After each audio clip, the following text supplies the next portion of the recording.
بسم اللہ الرحمن الرحیم۔ اللہ کے نام سے جو سراسر رحمت ہے،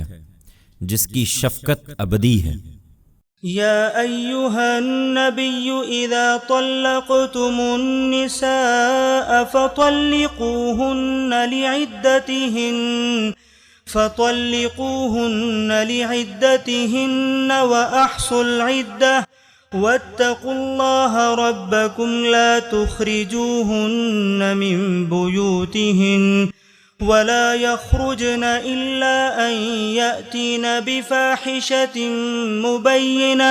وتلك حدود الله ومن يتعد حدود الله فقد ظلم نفسه لا تدري لعل الله يحدث بعد ذلك امرا۔ اے نبی، تم لوگ اپنی بیویوں کو طلاق دو تو ان کی عدت کے حساب سے طلاق دو، اور عدت کا زمانہ ٹھیک ٹھیک شمار کرو، اور اللہ سے ڈرتے رہو جو تمہارا پروردگار ہے۔ زمانہ عدت میں نہ تم انہیں ان کے گھروں سے نکالو، نہ وہ خود نکلیں، الا یہ کہ وہ کسی صریح بے حیائی کی مرتکب ہوں۔ یہ اللہ کی مقرر کی ہوئی حدیں ہیں، اور جو اللہ کی حدوں سے تجاوز کریں گے وہ یاد رکھیں کہ انہوں نے اپنی ہی جان پر ظلم اٹھایا ہے۔ تم نہیں جانتے، شاید اللہ اس کے بعد کوئی اور صورت پیدا کر دے۔ فَإِذَا بَلَغْنَ أَجَلَهُنَّ فَأَمْسِكُوهُنَّ بِمَعْرُوفٍ أَوْ فَارِقُوهُنَّ بِمَعْرُوفٍ وَأَشْهِدُوا ذَوَيْ عَدْلٍ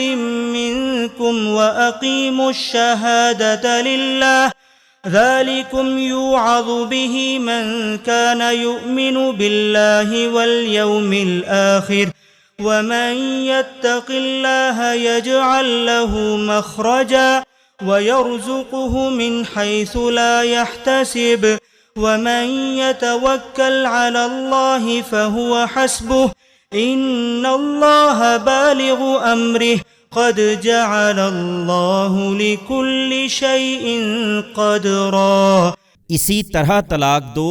پھر جب وہ اپنی عدت کے خاتمے پر پہنچ جائیں تو انہیں بھلے طریقے سے نکاح میں رکھو یا بھلے طریقے سے رخصت کر دو، اور نباہ کا ارادہ ہو یا جدائی کا، دونوں صورتوں میں دو سکہ آدمیوں کو اپنے میں سے گواہ بنا لو، اور گواہوں کے لیے اللہ کا حکم ہے کہ گواہی دینے والوں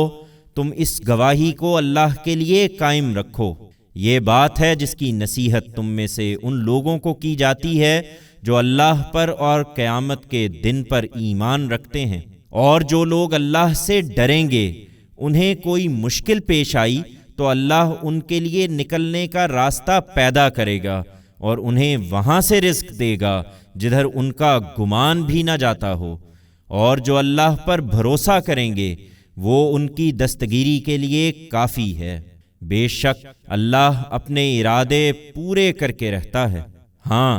یہ ضرور ہے کہ اللہ نے ہر چیز کے لیے ایک تقدیر مقرر کر رکھی ہے۔ واللائی یئسن من المحیض من نسائکم ان ارتبتم فعدتهن 3 أشهر واللائی لم يحضن وأولاة الأحمال أجلهن أن يضعن حملهن ومن يتق الله يجعل له من أمره يسرا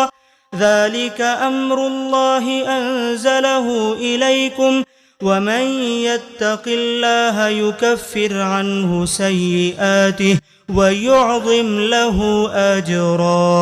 تمہاری عورتوں میں سے جو حیض سے مایوس ہو چکی ہوں، اور وہ بھی جنہیں حیض کی عمر کو پہنچنے کے باوجود حیض نہیں آیا، ان کے بارے میں اگر کوئی شک ہے تو ان کی عدت 3 مہینے ہوگی، اور حاملہ عورتوں کی عدت یہ ہے کہ وہ حمل سے فارغ ہو جائیں۔ یہ اللہ کی ہدایات ہیں، ان کی پیروی کرو، اور یاد رکھو کہ جو اللہ سے ڈرے گا اللہ اس کے لیے اس کے معاملے میں سہولت پیدا کر دے گا۔ یہ اللہ کا حکم ہے جو اس نے تمہاری طرف نازل کیا ہے، اور جو اللہ سے ڈرے گا اللہ اس کے گناہ اس سے دور کرے گا اور اس کی نیکیوں کا اجر بڑھا دے گا۔ أسكنوهن من حيث سكنتم من وجدكم ولا تضاروهن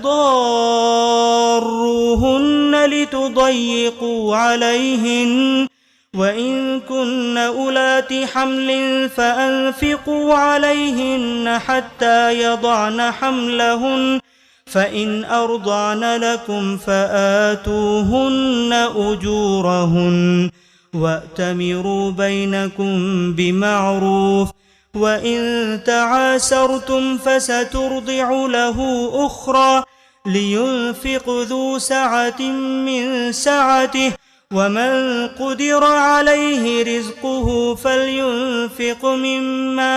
آتاه الله لا يكلف الله نفسا إلا ما آتاها سيجعل الله بعد عسر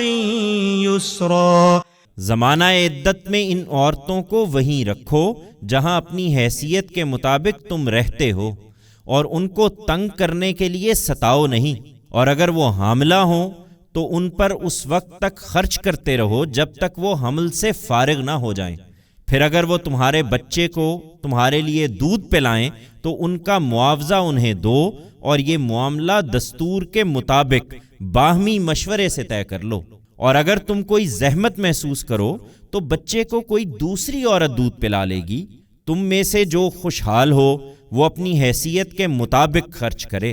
اور جس کو نپا تلا ہی ملا ہے وہ اسی میں سے خرچ کرے جو اللہ نے اسے دیا ہے۔ اللہ نے جس کو جتنا دیا ہے اس سے زیادہ کا وہ اس پر بوجھ نہیں ڈالتا۔ تم مطمئن رہو، اللہ تنگ دستی کے بعد جلد کشادگی بھی عطا فرمائے گا۔ وَكَأَيٍّ مِّن قَرْيَةٍ عَتَتْ عَنْ أَمْرِ رَبِّهَا وَرُسُلِهِ فَحَاسَبْنَاهَا حِسَابًا شَدِيدًا وَعَذَّبْنَاهَا عَذَابًا نُكْرًا فَذَاقَتْ وَبَالَ أَمْرِهَا وَكَانَ عَاقِبَةُ أَمْرِهَا خُسْرًا۔